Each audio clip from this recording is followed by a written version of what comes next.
A new baby's an exciting addition to the family. But there are problems, too. He's always asleep. When's he ever going to be any fun? All he ever does is eat and sleep. Yes, eat and sleep. And that's just about all you did, too, when you were a baby. You had to depend on your mother for all the things that you needed. She had to feed you, to bathe you, to put you down to sleep. As you grow older, you learn to do more and more things for yourself. Some of these things you do so often that they become habits. Everybody has habits. Dad likes to read his newspaper every evening in this same chair. It's one of his habits. Habits are things you do naturally without having to think about them.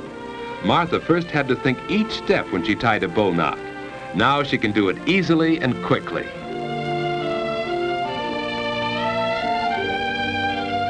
Regular habits make daily living much easier since they help us do things without having to think about them. Some of the habits you learn now may stay with you all your life. All right, children. It's time to get ready for bed. I'm almost through with this chapter, Mother. It's time for bed, Susie. You go right to sleep now. Getting ready for bed at a regular time is one of the most important habits you can learn. A quiet hour or two before bedtime is part of this habit. It makes you feel relaxed and sleepy, ready for bed.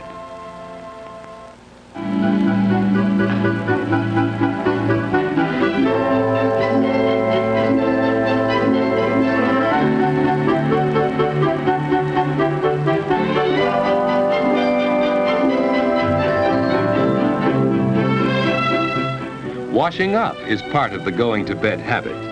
Any regular routine before bedtime helps you feel sleepy. Hanging up your clothes can be part of this routine. They'll air out overnight and be neat for tomorrow. Wearing the right kind of night clothes is important. David's pajamas fit him loosely and don't bind him around the waist. David likes to open his window when it isn't too cold for fresh air, but he's careful not to sleep in a draft. Of course, Martha has her own habits. Instead of opening her window, she gets fresh air by opening her door a bit. Good night, David. Good night, sis. David's bed is comfortable and the mattress isn't too soft. The covers on his bed are warm without being heavy. And so David's ready for bed at just about the usual time. Of course, he sometimes stays up later, but that doesn't happen often enough to change his going to bed habits. Now to sleep. Some people go right to sleep, others take longer. Because David has regular sleeping habits, he usually drops off very quickly.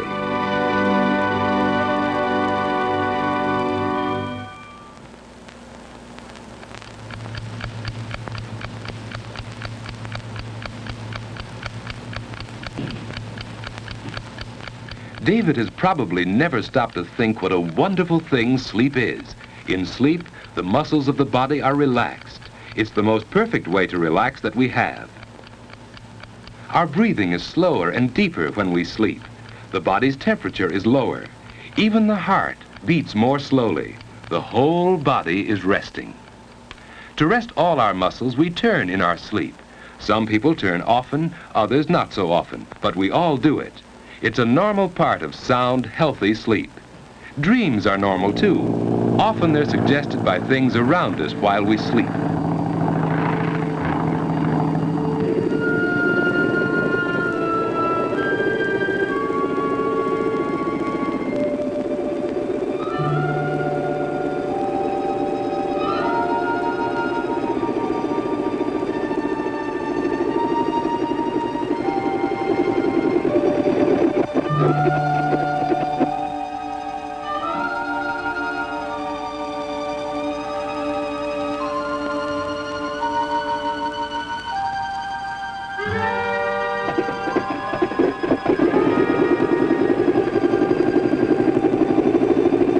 Dreams don't seem to make much sense, do they?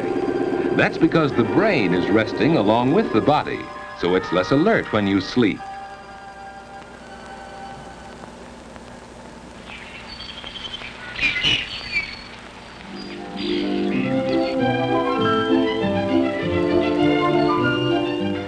After a good night's sleep, you usually wake up easily and naturally.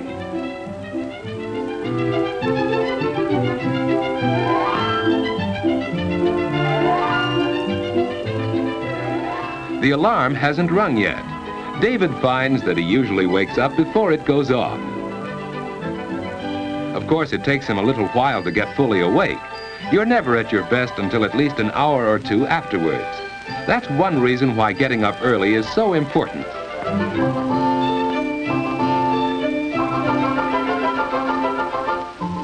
There's plenty of time for breakfast, too. Breakfast is an important meal that shouldn't be missed. If you usually go to bed early enough, you usually wake up early, too. You can start the day in a pleasant, unhurried way. It's more fun for you that way, and more fun for the rest of the family, too. David and Martha enjoy their mornings, and that helps them enjoy the whole day.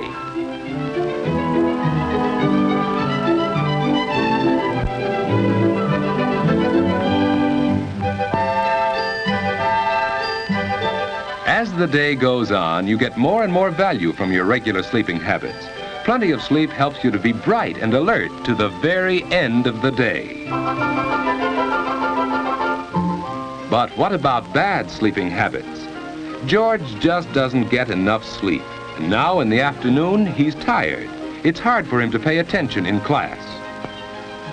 When the teacher calls on him, George just can't seem to remember things that he really ought to know. George doesn't realize it, but his main trouble is bad sleeping habits. Last night, for instance... No, Muggsy. Don't rub me out. I didn't do it. Honest, I didn't. No rat's gonna squeal on me. You know too much, Limpy. You know I wouldn't sing, Muggsy.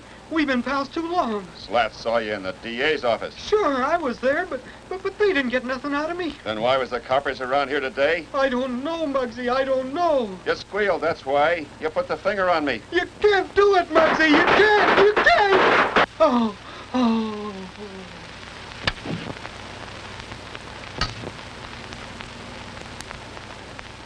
Yes, George has bad sleeping habits. And even when he finally does get into bed, he finds it hard to go to sleep. That's because he hasn't formed the habit of going to sleep at a regular time each night.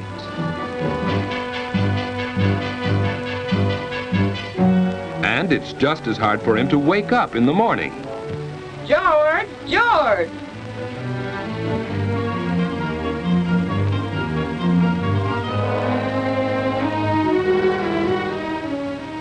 Get up, George. He's still tired because he hasn't had enough sleep.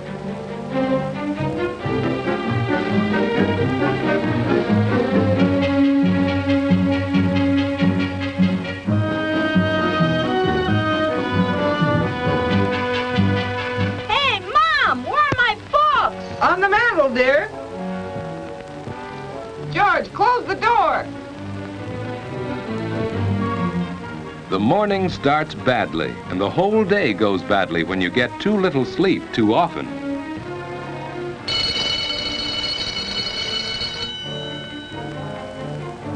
And even after class is over, you keep on paying the penalty for bad sleeping habits. You don't have much fun when you're tired and low in energy. Lack of sleep makes it hard for you to do your best. You just can't seem to get into the game and have fun the way the other fellas do.